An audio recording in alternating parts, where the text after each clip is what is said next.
Does something need to change in terms of potentially losing a competition, or is it just a case of this is English football, get on with it? I think what we do have now is a heightened demand on players. The style of plays, they have a big impact on things. I think we can appreciate it more when it doesn't happen for a while.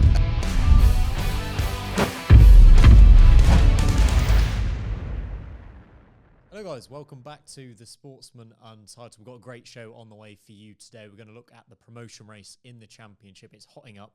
We're going to do a deep dive into inform Middlesbrough. And we've also got Gab's Corner of Concern coming up. I'm joined by Justin Peach and Gab Sutton as always. Gab, you've also been down to Notts County. Do you want to tell us a little bit about that? Yeah, it was great to speak to Stuart Maynard. He really sort of opened up and was very approachable. I think that makes a massive difference to the quality of the content, doesn't it? So, it was great to speak to him. Thanks to Notts County for inviting us, and hopefully you all enjoy both the video version, which is about 15 or 20 minutes, and then we'll also have the full-length podcast version on Spotify. Some great EFL content coming from up and down the leagues on the Sportsman, so make sure you subscribe and like this video as well while you are watching. Let's talk about Swansea versus Leeds, Justin, first of all, because this was wild. It was incredible. It had more goals in than we could possibly imagine. And Leeds are now title contenders for sure. Yeah, without shadow of doubt. They were just the ability to bounce back as often as they did, coming from behind twice, late equaliser from Swansea, and then going again and getting the winner just moments after is an incredible test of character, I think, from Daniel Farke's side, and almost a Daniel Farke side of old. The Norwich teams that we were used to seeing just embrace the chaos, and I think we saw that from Leeds. I don't think we saw it too often last season. It was a lot of control. I wouldn't say boring, but compared to the sort of like rock and roll football that he probably wants to deploy, it was a great win, and I'd say a great test of character, and it throws out those title credentials, doesn't it? It's funny because last week we talked about Swansea with Leeds Rundle, didn't we, Gab? And we said, they don't score any goals. They've got problems creating chances, and they've made us look a bit stupid, haven't they, Gab? Yeah, they have. I think for Swansea, they played with very much a high line. And I think, if you're going to operate with a high line, especially against a side like Leeds United, who are that good, have got Dan James and Mana Solomon on the flanks, who absolutely tore them to shreds, you've got to be super on it 100% with the pressing game. Not sure Swansea quite were at that level out of possession, and that's why they were kind of torn open really by the pace that Leeds have out wide. Do you want to see more of Solomon this season? We haven't obviously seen much of him. He's been a bench player with Ramazani, but now he's out injured. It feels like he might be quite a key figure for Leeds as we move into the winter. Well, I think he's a frustrating player, and I think we know of his potential because of how highly rated he was at Shakhtar, for example, and then going to Spurs and then Fulham. It's not quite working out, but I think giving him a run of games, getting confidence like this in this sort of game, should do him the world of good, as it would with any player. But I think it's just a highlight of how good he is and how good he can be in a game like this. And if we see more of it, it's only going to benefit Leeds. And I think as well, it speaks to the depth that Leeds has got, which is quite frightening for the rest of the division, because if you've lost several main players and they're still responding, it's a scary thought. I'll let you have a quick word on Sunderland as well, because we're going to do a bit of a chat about the Championship promotion race. Drop points this weekend at Millwall, but probably not the worst result, given we've seen Leeds lose there recently as well. Thoughts on them at the moment? The key thing for me is getting key players back. So they missed out with Dennis Zirkin, who was absent on Saturday. They were without Alan Brown. They were without Joe Bellingham, the big one. Trey Hume as well. They had two centre halves. If you class Luke O'Nien as a centre half now, playing as fullbacks. So I think with that in mind, I think Sunderland did quite well to get a point, even if they'll be really frustrated that they conceded in the 96th minute after Alexic had missed a 1-on-1. And, you think if Sunderland could have just buried one of those counter-attacking moments, they might have got the victory, and, we could be talking about the perfect away performance. But they had such an inexperienced bench. They didn't really. The only substitution that Regis Libris made at the Den was enforced when Aaron Connolly was forced off. So I think that they've got a very youthful bench at the moment. So they're going to need to get some key players back fit, and hopefully that's going to make the squad a bit stronger as well as the first 11. I think this is where I lean majorly towards Leeds versus Sunderland in the promotion race, because key injuries to both squads, but Leeds' depth is just probably better than anyone else up there, right, Justin? Yeah, it is. I mean, we saw it with Mana Solomon, didn't we? And again, with Sunderland, they've already got a young squad. So then the sentence of youthful products on the bench is just an interesting one, because they're even more inexperienced than the inexperienced players that they've got who have been excelling. But I think it counts for an interesting, an intriguing next few weeks for Sunderland, because we're coming into that really busy December period where your squad depth is really going to count. But if I was going to make a case against Leeds, which is very difficult to do because they have been outstanding and they've shown they can carve teams open in lots of different ways, which is a huge strength for them. And if I'm honest, I think they probably, as much as I'm copywriting the Sunderland pick, I would probably say that Leeds have been the most impressive side in the division so far. So huge credit to them. The one area where I think Leeds might not win the title, I'm very confident they'll get top 2, is the goalkeeping department. Because while none of the goals Ilya Meslier conceded at Swansea on Saturday, you'd say were absolutely his fault, like the one against Sunderland a few weeks before that, there's still this feeling for me that Leeds United, every time they concede a shot on target, it feels as if they score, or a lot of the time.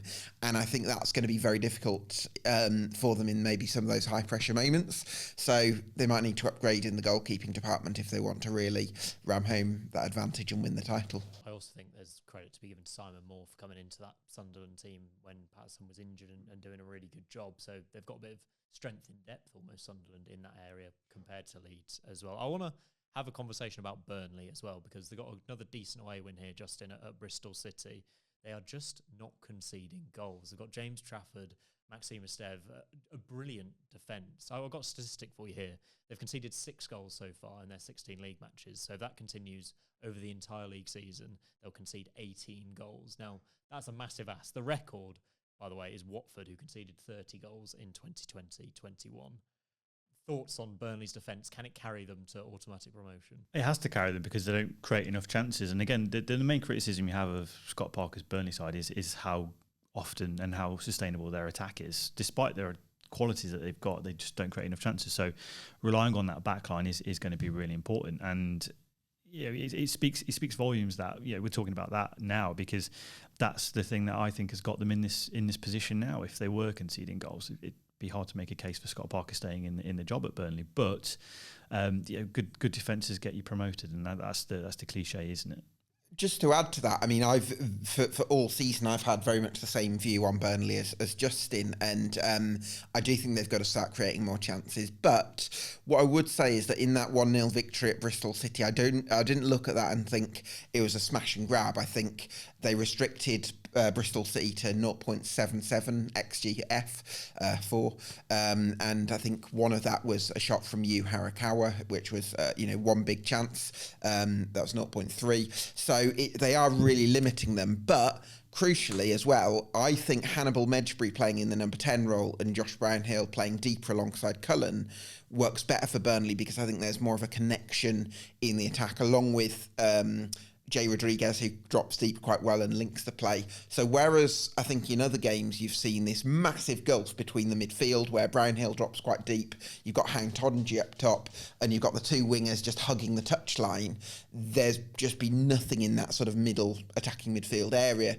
I think with some of those tweaks that Scott Parker has made in that victory at Bristol City, they've got a little bit more and it feels a little bit close together. So a small step forward for me on Saturday, both defensively, which we know they're brilliant at, but also in terms of creating chances. I think Jayden Anthony's done very well this season, another goal for him, but I'd like to see more of Sarmiento. I think he deserves more of a shot in this Burnley team. I think he's been good when I have seen him, and maybe that would help address kind of their creativity issues. We've all been, in our own way, I think, a bit negative about Burnley this season, or Parker. Is it time we change those expectations and put them in with the Sunderland and the Leeds and the Sheffield United as title contenders? I think the main difference is the ability to create chances week by week. They were better against Bristol City. That being said, they didn't kill the game when they needed to, but they were a lot better at opening Bristol City up than they have been in previous games against other opposition. But I think the case you can make for Leeds is they've got one of the best defensive records in the division and one of the best attacks. They create a lot of chances. Similarly with Sunderland, although naturally it's going to dampen down a little bit with personnel issues. And again, with Sheffield United, they're another team who are probably a little bit better than Burnley at both ends of the pitch. So I think, for Burnley to be in the position they are in now, being a very good defensive outfit and just needing to make small tweaks to improve their attack, as he did against Bristol City, as Gab mentioned, it becomes easier to make that conversation happen. But you do need a little bit more out of that forward line. You agree with that, Gab? Yeah, absolutely. I think one thing that's definitely works in Burnley's favour for me is the fact that Maxime Stev and CJ Egan-Riley have formed a really consistent centre-back pairing, and they've been brilliant. And I was talking to Natalie Bromley on a summer deep dive on my podcast about Burnley before the season, and we were looking through this list of 7 or 8 centre halves, and it looked like it could be a bit of chaos, that position, due to the volume of competition. But I think it was right that Scott Parker has kind of settled on those two, and it feels like that's made a difference in terms of continuity, and they're getting the results of that. Absolutely, and we have to come to talk about Sheffield United because they would be top of the league on the pitch. They've been the best team this season in terms of points amassed. Obviously, they had the 2-point deduction, which means they're not currently top of the league. A decent point at Coventry this weekend, but Gab, we'll start with you.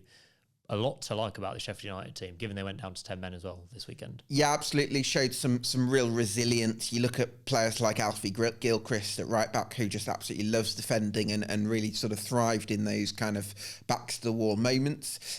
Obviously, they'd have rather been able to play the second half at 11v11, and I think it was a moment of madness from Anel Ahmedodzic just before half time. Again, a couple of moments from Gus Harmer, absolutely really came up trumps against his old club, and I think that was crucial to Sheffield United getting a valuable away point. I like Leeds and I like Sunderland a lot, but in terms of star quality and star individuals, I think Sheffield United have those key stars that can almost win games on their own. Would you kind of agree with that, Justin? I mean, Gab's already mentioned Gus Harmer and his ability to win games. Obviously, being a Coventry fan yourself, you know exactly what he's capable of. But you've seen the likes of Tyrese Campbell come up over the last few games as well, which has been a real reassurance, because it's not quite five for Keith Moore. I know we discussed Keith Moore's role in that team previously. It's not quite worked, whereas it seems to be working really nicely for Tyrese Campbell. Then you got Jezeren Raxiaki as well, who's been phenomenal. And you mix that with Chris Wilder's, I think, tactical nous is starting to show now. To make a lot of tweaks against Coventry to be as structured as possible to limit Coventry's attack, and I think he did that for a large part. So you mix that tactical, I wouldn't say flexibility, but ability to adapt in game, and players hitting form, and like Harrison Burrows again is another player. That mix there, I think, is a wonderful blend, and again, that makes them a good promotion contender. We've spoken about Wilder before as well, Gab, but he just seems to be so well connected, not just with Sheffield United, but with the whole dressing room. Every one of those players seems really willing to work for him and get behind him. And Sheffield United almost have this kind of atmosphere where you see such positivity that it's going to have them in the mix, isn't it? Yeah, I think so. The big question for me was how they would get on when those injuries and suspensions hit them. And I think they've possibly answered, that they've shown a positive indication on one count, because we thought Ollie Arblaster was going to be a massive miss. I think he's out for the rest of the season, isn't he? Which is a massive blow, because he's the real beating heart of the Sheffield United side and complementing some of the more technical players.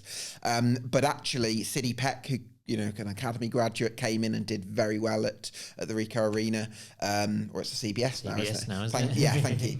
And then also Vinicius Souza, get his name right.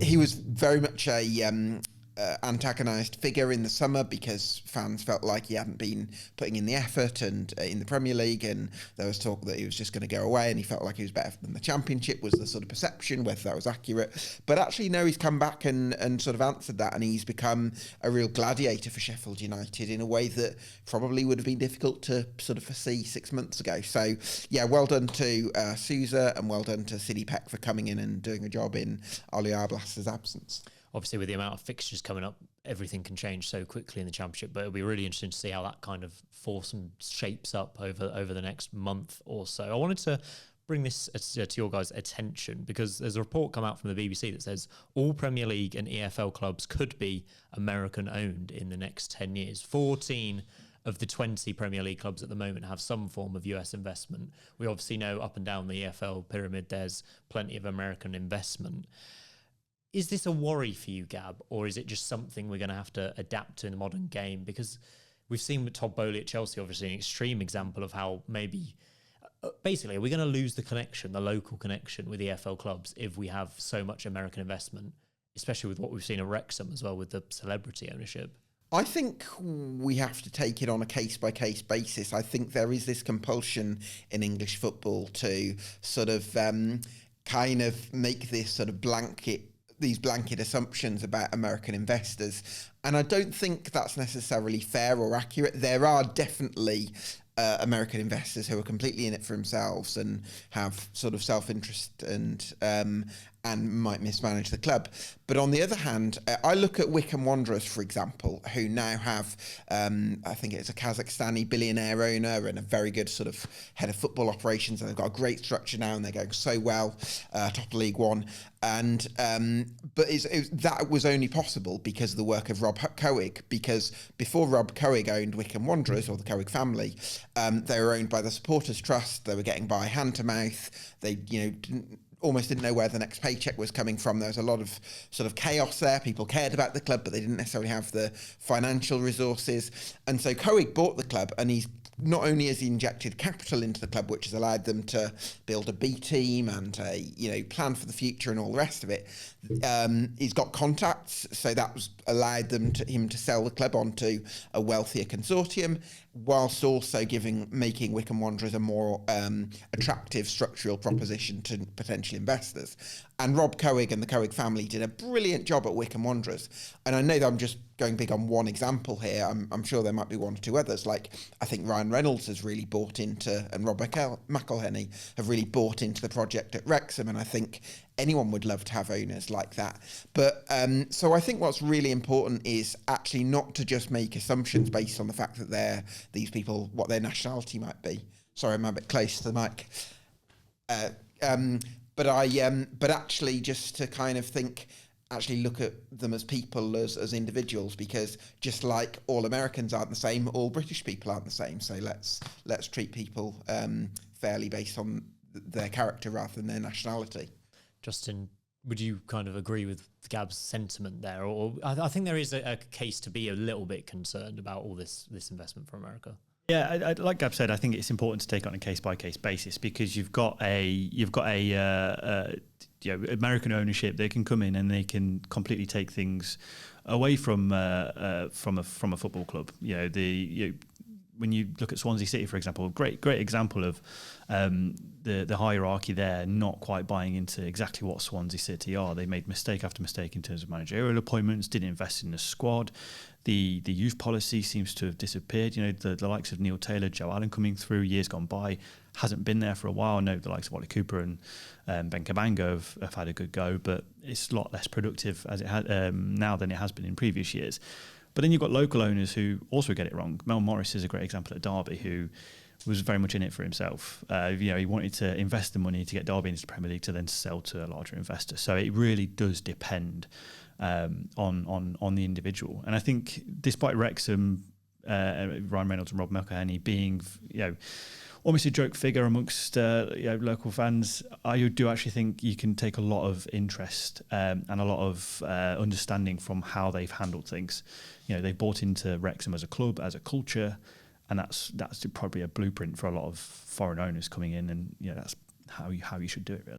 Absolutely. Being an owner of a football club is just difficult. It's very difficult to be popular. It's very difficult to do things the right way. There's a lot of difficult things, and I feel like they're almost, they're in a difficult position with the decisions they have to make, and it's hard not to be run by these kind of billionaires or millionaires and have success at the same time. So it's a really interesting balance. We have to keep our eye on that moving forward. I also wanted to talk to you guys, because it's been mentioned by John Brady and Steve Bruce, I think, in recent weeks, a bit of concern about how busy the calendar is in the EFL, and we're approaching the busiest time of the year. Justin, I'll start with you.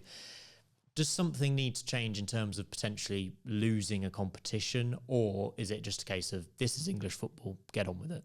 I think it's a narrative that's come from the top that's trickled down into the EFL potentially. I don't wholly agree with that. The EFL, it's not changed much over the past 20, 30 years. We've had the League Cup, we've had the EFL Trophy, we've had the FA Cup, we've had FA Cup early rounds, we've had a 46 game schedule for a long time now. So I don't think that's a necessary a huge impact on what we've got now. I think what we do have now is a heightened demand on players. The style of plays, they have a big impact on things. Are we seeing as many young players being not forced into a team, but being bled into a team to fill gaps? I don't think we're seeing that as often. You go back to 10, 15 years ago, just mentioned Swansea in their youth policy.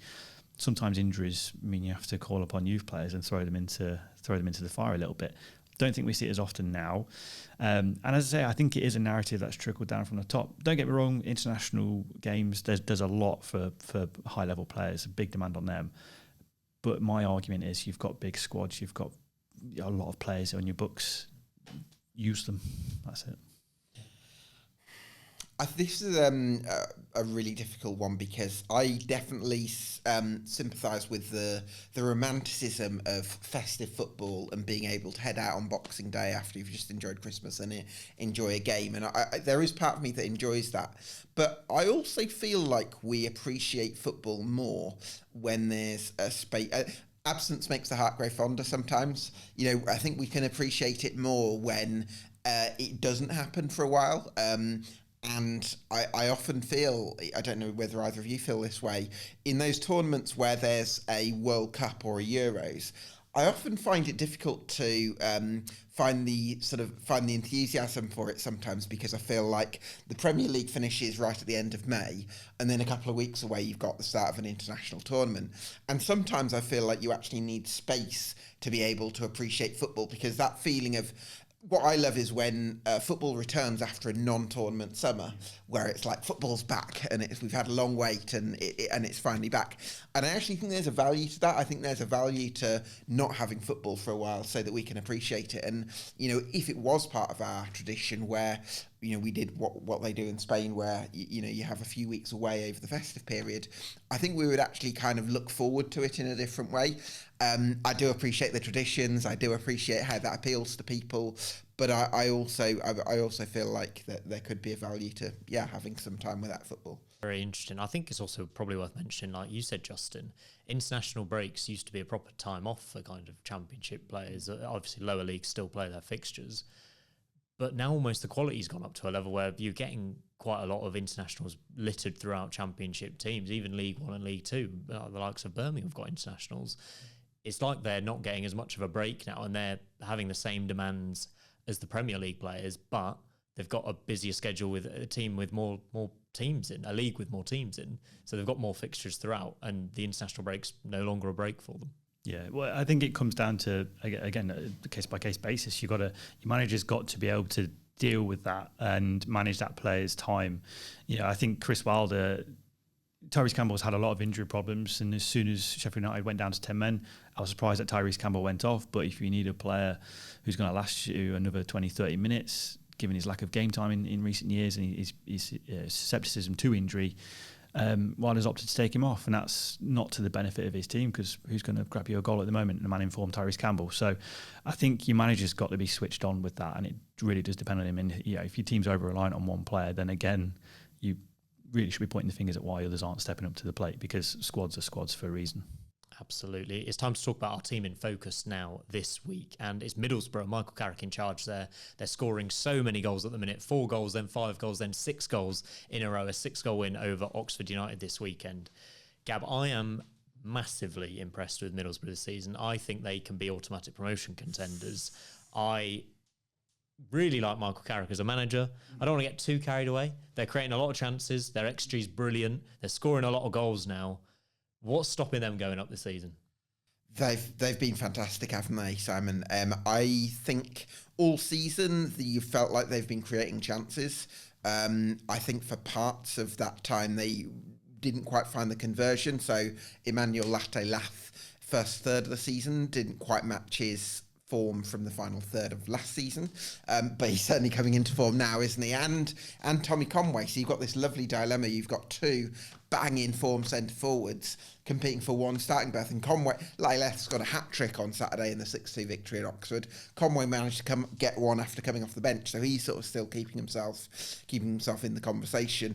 Lovely dilemma there, but the one for me at the moment is Finn Azaz, because just I loved how those placed finishes that he produced at Oxford United, and he also just sees passes that others can't. So Finn Azaz, one of the best players in the Championship at the moment for me. I completely agree. I think he's going to be a player who is going to be in contention for Championship Player of the Season because he's constantly produced numbers and his performances are just out of this world. So I completely agree with Gab. Finn Azaz is a player who just keeps delivering, and you've got a playmaker like that, you can't really complain. What makes Michael Carrick so good at the moment, Justin, with this Middlesbrough squad? Because he was under pressure at one point. Let's not forget that, and he seems to be able to continue to keep producing results and performances where his side, even when they weren't winning games earlier in the season, were creating chances and being on top.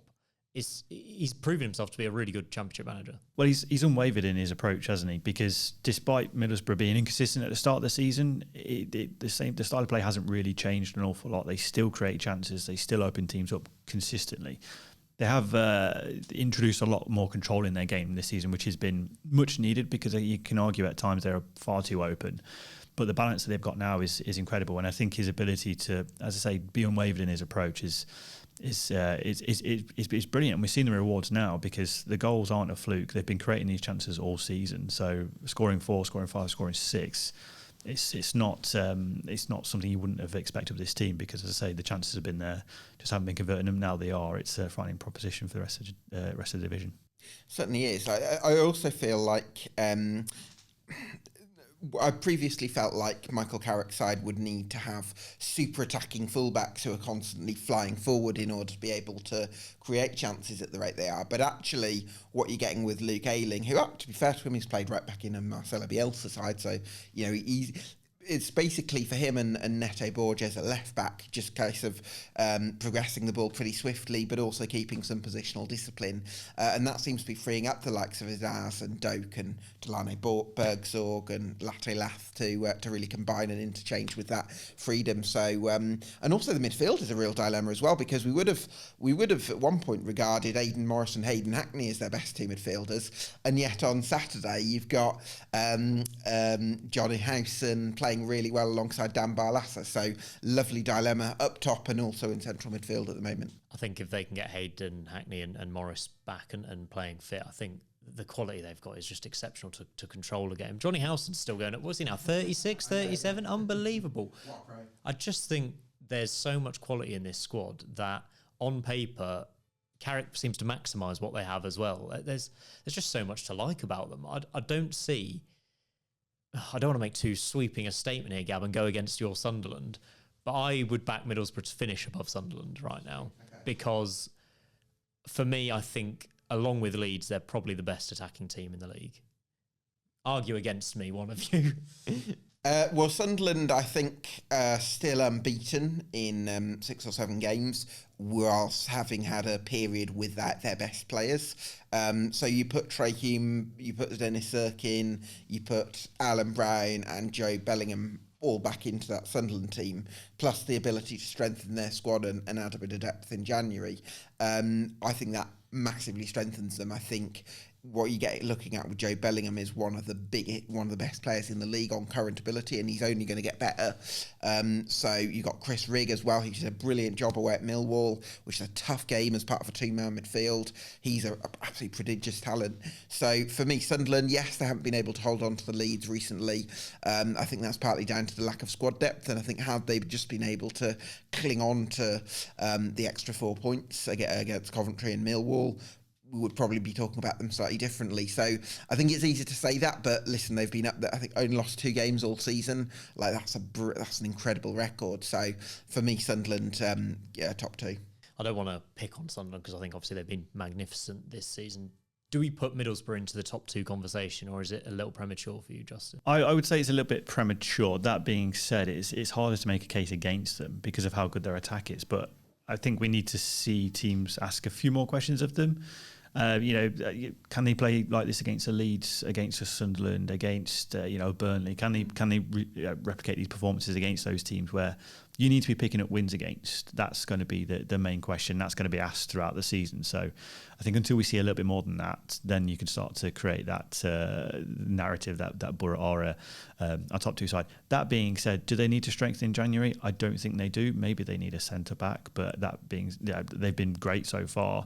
Sunderland probably 2 or 3 players short to sustain a promotion challenge for the entire campaign. Borough peaking at the right time.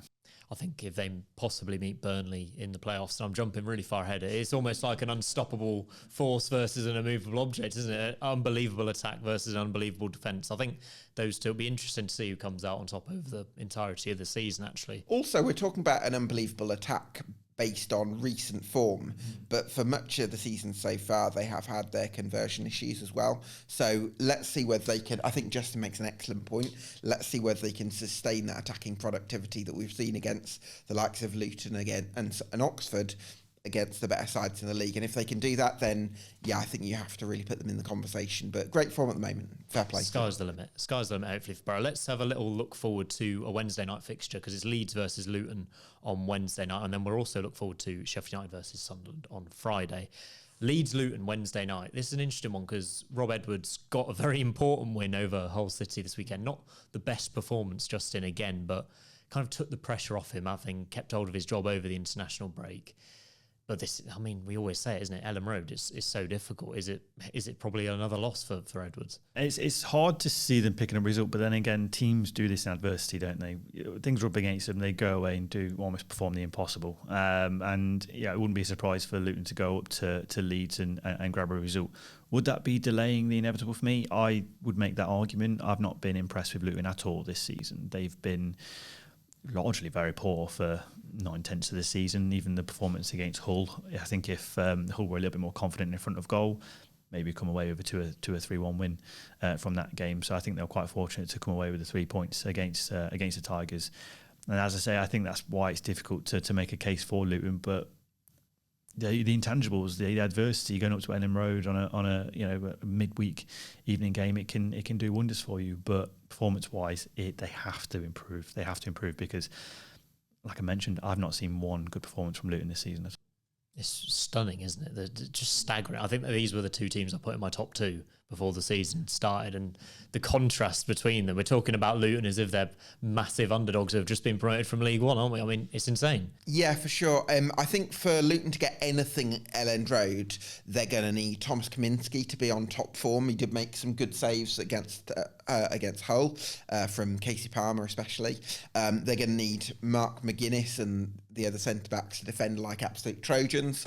And they're going to need Marvellous Nakamba to just put in however many sliding challenges and just to be an absolute brute force in central midfield, which, to be fair, there were signs of that in the 1-0 victory over Hull, which is one of the positives for Rob Edwards to take. But even if those things happen, I still don't think Luton get a result at Leeds. And I'll tell you why, because for me, Joe Taylor starting for Luton is probably their best chance of getting something at Elland Road because he's got that pace of getting in behind.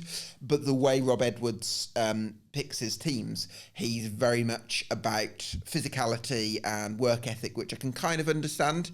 And maybe his perspective is that Joe Taylor hasn't been doing enough, against the ball and all that kind of stuff. But you've got to have a counter-attacking threat. I don't think Carlton Morris provides it. I think he struggled the other day. I don't think Elijah Adebayo provides it. Maybe Jacob Brown to some extent, but I can't see him starting.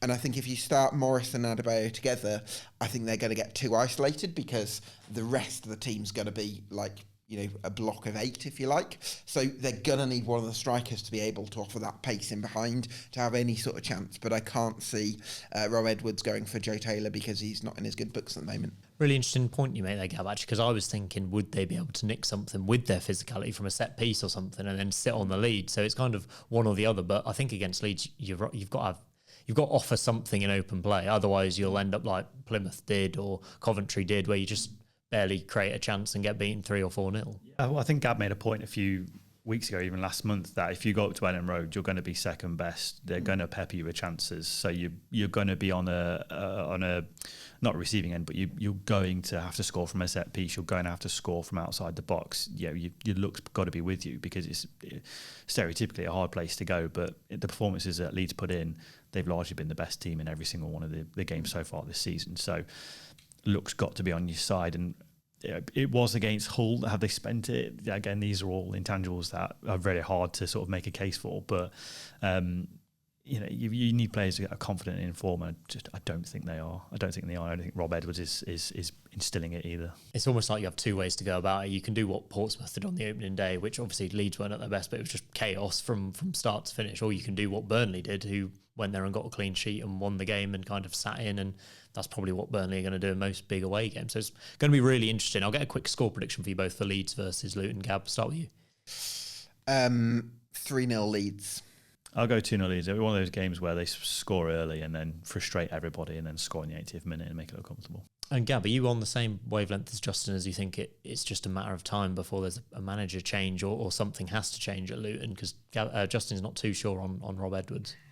I'm a little bit torn here, because on the one hand, I am often clamouring for managers to set up a clear playing identity, and part of me likes the fact that Rob Edwards doesn't compromise his identity, which is crossing and having big industrious centre forwards. But there's part of me that thinks he's got to change something, and I feel like the lack of creativity in midfield, the lack of pace up top, I think at the moment they're struggling without Doughty as well, which is probably a bit of a factor, but I feel like they are a bit one-dimensional, and that's a bit of a worry for me, Luton, and I think it's time for Rob Edwards to find something fresh, but I don't know whether that's something he'll be looking to do. I think the Luton board deserve credit for sticking with him when we've seen a lack of patience in the Championship this season all over, really, but they deserve some credit for sticking with their man for now. And if they have to make a change at a later date, they have to do it. But I think it's always nice to see a manager given a bit more time to try and turn things around. So we'll see how that goes. Tough game for Luton at Leeds in midweek. But let's fast forward to Friday night, because I'm really looking forward to this one. Obviously, they've both got a midweek game before then, but Sheffield United versus Sunderland, Bramall Lane, Friday night under the lights. It's what we love in the Championship, isn't it, Justin? Yeah, I mean, we've been queued up a lot of decent games on Friday nights. The Plymouth-Watford game last week was brilliant, and even the weekend game with Leeds and Swansea was fantastic. So we've certainly been treated. And again, you've got two teams here who are gunning for promotion.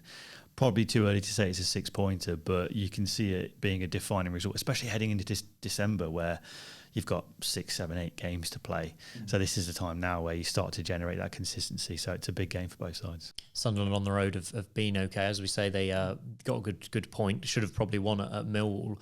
Is there anything different they do away from home than at home that you've noticed, or is it more of the same from Lillibury? Yeah, I mean, I saw the 2-2 draw with Coventry just before the international weekend, and I did feel like Regis made a bit of a mistake by taking, I think when Alan Brown was forced off, he put on Dan Ballard, the centre half, and I think only having 2 in midfield rather than bringing on Alexic and making it and keeping that sort of midfield shape was a bit of a mistake, because it then invited your lot Coventry on, and that may have been a factor behind the sort of it come from behind, but also especially at Millwall, where they were without even more key players. He didn't really have the bench to change a game and keep things fresh, if you like. So I think that's a bit of a problem for Sunderland at the moment. But again, I think for me, I'm going to go back to it. I think Joe Bellingham coming back into this side is just going to make an enormous difference, because then you've got 4 midfielders to pick from. You've got Alan Brown, you've got Dan Neil, you've got Joe Bellingham and Chris Rigg. I think that's going to be huge for Sunderland if they've got all 4 of those players to pick 3 from. I know it's been a slight frustration at certain times that Wilson Isidore has obviously done so well this season down the middle, but sometimes he gets pushed to the left or pulled out to a wing by Lillibury, and I hope that stops happening, because obviously he's got Connolly as well, who seems to like to play in the centre. Just think they need to keep him up front, right, Justin? And the strikers, let's talk about the strikers on both teams here, because it's an interesting mix, and we've mentioned Kiefer Moore, maybe Campbell kind of suits Sheffield United more. They're going to play a key part in this fixture, but how do you kind of see them trading off against each other? Well, I think with with Sheffield United, I think you've got players in form there. I think with Sunderland, Patrick Roberts might be missing. He's obviously picking up an injury. And then you've got Wilson Isidore, who's dropped off. Mayenda is around. Remy Mundell's injured as well. So Sunderland have had to do a lot more tweaking and changing than Sheffield United have, whereas Chris Wilder's been a lot more consistent in his approach. Has changed things when he's needed to, and obviously with Tyrese Campbell coming into form, I think that's changed the impetus. And then you've got Raksaki, who can spin a game on its head. Quite often this season, he's been a focal point for Sheffield United. You go to sort of very early on in the campaign, Sheffield United weren't particularly playing well, but the individuals were carrying through, and now they've found that formula that really does generate a good team performance. Raksaki hasn't wavered, he's still producing. So I think in terms of how things measured up, you've got Sheffield United who are a lot more, I think, assured of themselves, and that makes sense because of the amount of changes Lillibury still had to make. I also think, obviously, Ahmed Oslic is going to be suspended, but they'll just put Robinson in, and I don't think you'll notice. He played a few games earlier in the season and did quite well. Who are we leaning towards then for this one? I think it's going to be a terrific game of football. Gab, are you leaning the way I think you're going to lean here with Sunderland again? How do you see it going? I think it might be a draw, you know. I think Sunderland have drawn a lot of games recently, and I could see that trend continuing. I think they've got a very good out of possession shape. I think at their best they can sort of have this mixture of looking after the ball for spells, having a bit of a threat on the counter-attack with Wilson Isidore, but also keeping a really compact shape, sometimes pressing, sometimes not. And I think being able to manage the game in different ways has been really important for Sunderland. I just think that having a bit more squad depth is going to help them in terms of managing those latter stages and keeping that balance of managing games sort of on kilter, if you like, because I think sometimes it's nudged too far in the last couple of games in favour of inviting the opposition onto them, and I think, but again, I think having fresh legs is going to help a lot with that. So yeah, I'm going to go for a 1-1. How about you, Justin? I'm edging towards Sheffield United. I think at home, Bramall Lane, I think that's a big swing for me. And again, that in the trenches mentality I saw against Coventry is something that really convinces me, because you tell a lot about a team when they get put under pressure, and I think that's something that will carry through as the season goes on. I don't think Sunderland have been put under that sort of pressure yet this season, so it'll be a big test for them. But for me, Sheffield United have passed them so far, so yeah, I'll go Blades. My team since Coventry, since sacking Mark Robbins, have drawn 2-2 with Sunderland and then drawn 2-2 with Sheffield United, and they've been kind of different performances, but I've kind of got to watch these two teams closely in the last couple of weeks, and I've been disappointed with them both in different ways, really. I almost expected more from teams at the top of the division, and Sunderland in the second half were really poor against Coventry, and you've mentioned the tactical changes that they made, but I just think Sheffield United are probably the better team at Bramall Lane on this occasion. So I think I'm with you, Justin. I think I'm going to go for a Sheffield United 2-1 or something. Let's have an entertaining encounter on Friday night. Gab, it's time for your corner of concern this week. Who have you looked at? Who are you slightly worried about? I'm a little bit worried about Hull, Simon. I've been very keen to give Tim Volter the benefit of the doubt, because I can see what he's trying to do at Hull. I think it's the kind of thing that takes time, and I kind of question whether he's going to get that time. I felt a bit of sympathy for him at Luton, because I think they possibly deserve something from the game. They had a couple of chances for João Pedro. I think he might have hit the post. Case Palmer forced a great save from Kaminsky.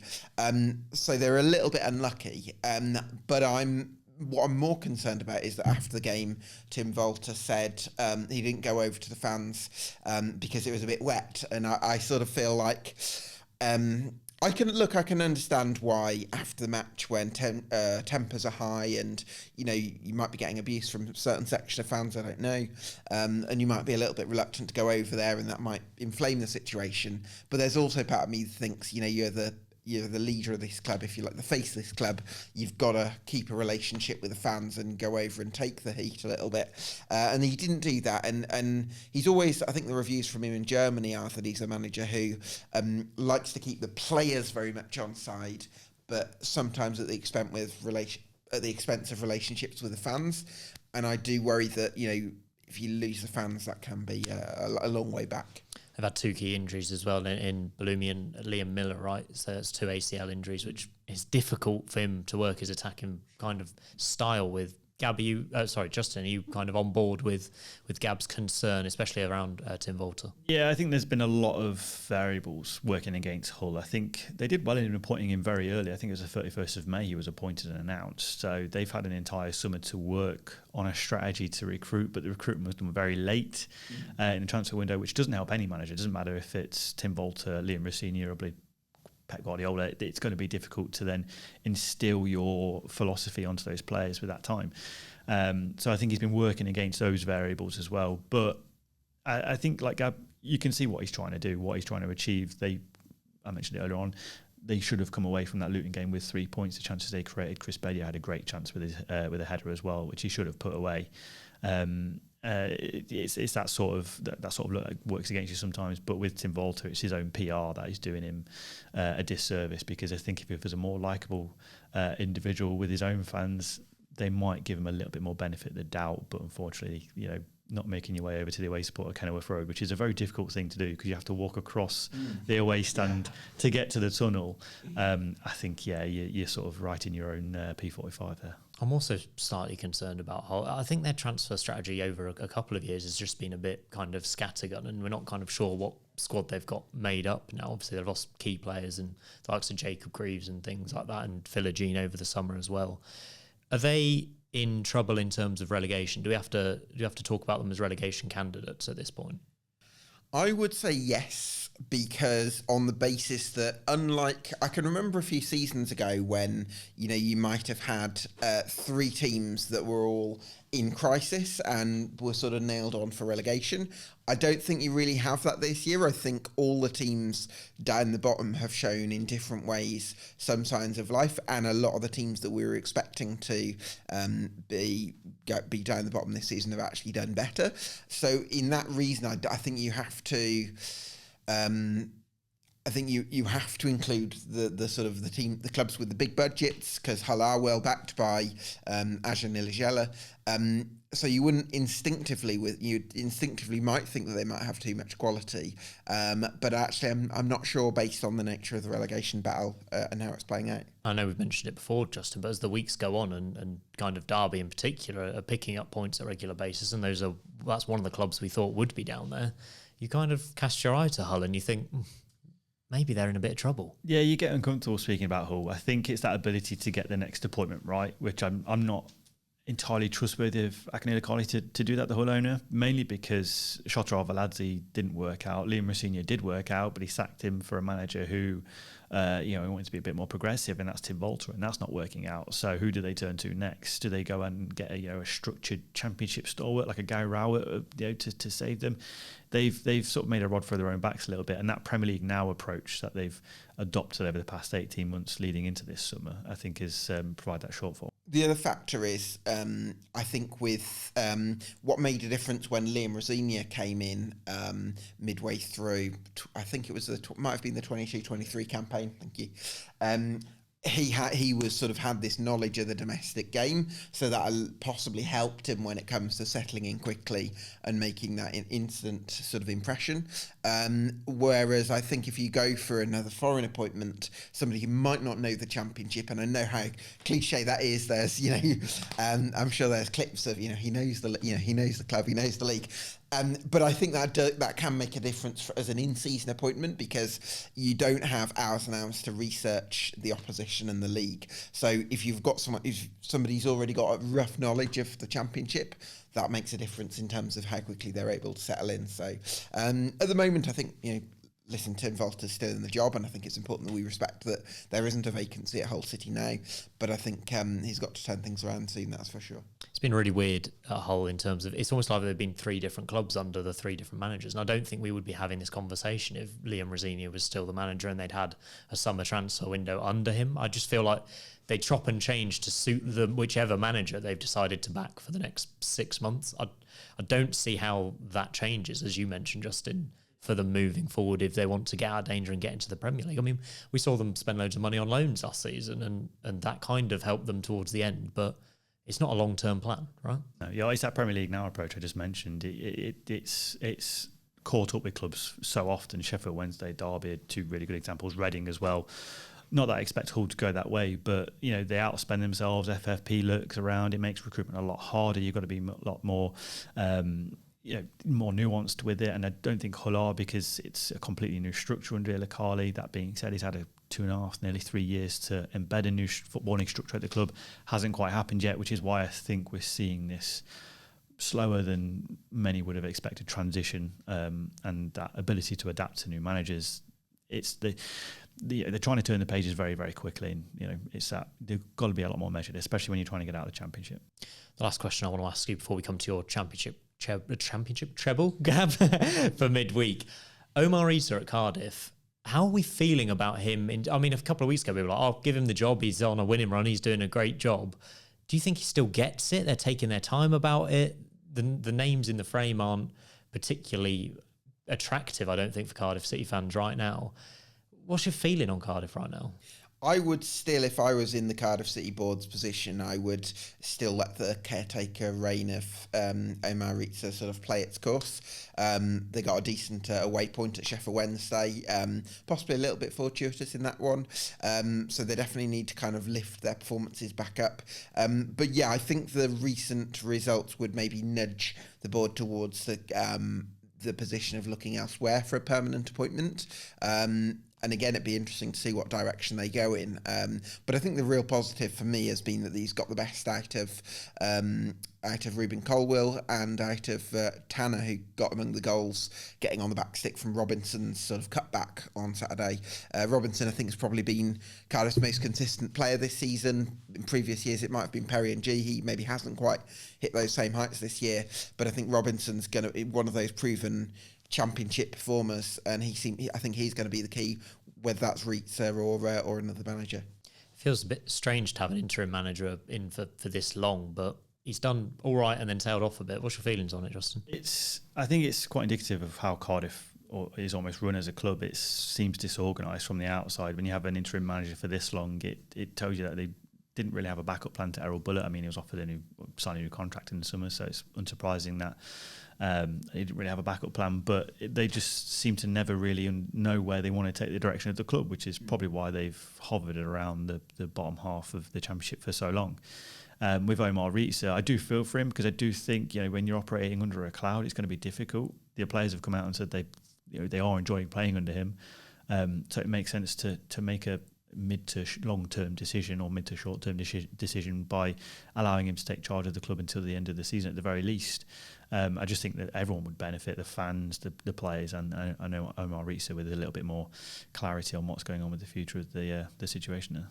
I certainly think committing to him until the end of the season is probably the most that I would commit to at this stage. I think he's done enough on balance so far to suggest that he's got enough about him to keep Cardiff in the Championship, which has to be the aim for this season.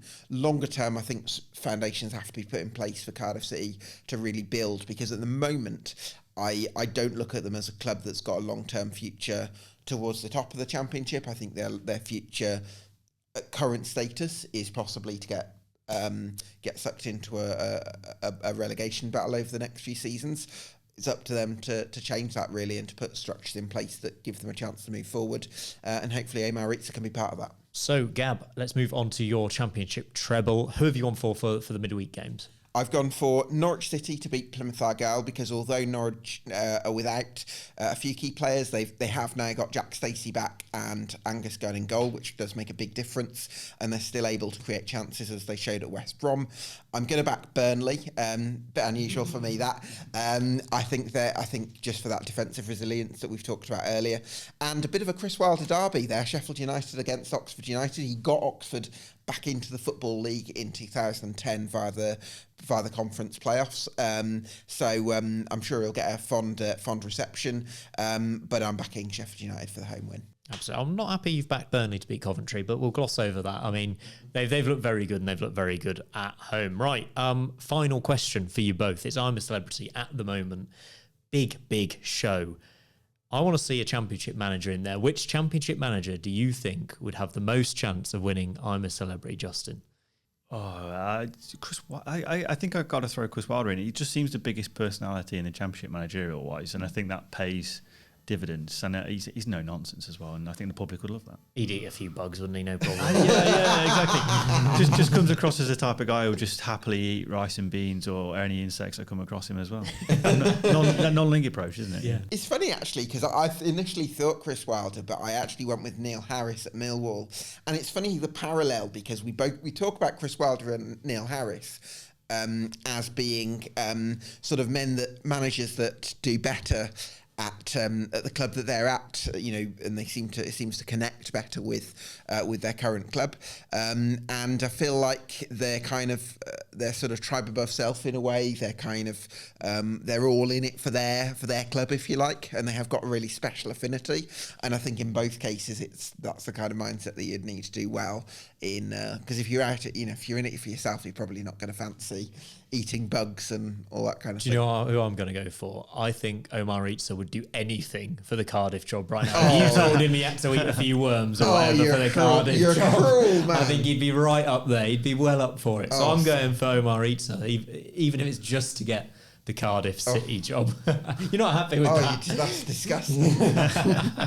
Right, that is all for us on the Sportsman Untitled this week. Make sure you like and subscribe. Actually, Gab, you've got a Dave Artell interview to plug. Do you want to go ahead and do that for us? I have, yes. It's available out now on Spotify, so any Grimsby Town fans watching, go check that out on Spotify. Really good chat with Dave. Always enjoy speaking to him. Very open, very honest, and that's what you get in this podcast. So go check it out on the Sportsman on Spotify. Excellent stuff. You did a better plug of that than I would have done. But like and subscribe. Get down in the comments what you think. Which manager would you like to see on I'm a Celebrity from the Championship? But myself and Gab will be back next week on the Sportsman Untitled. See you then.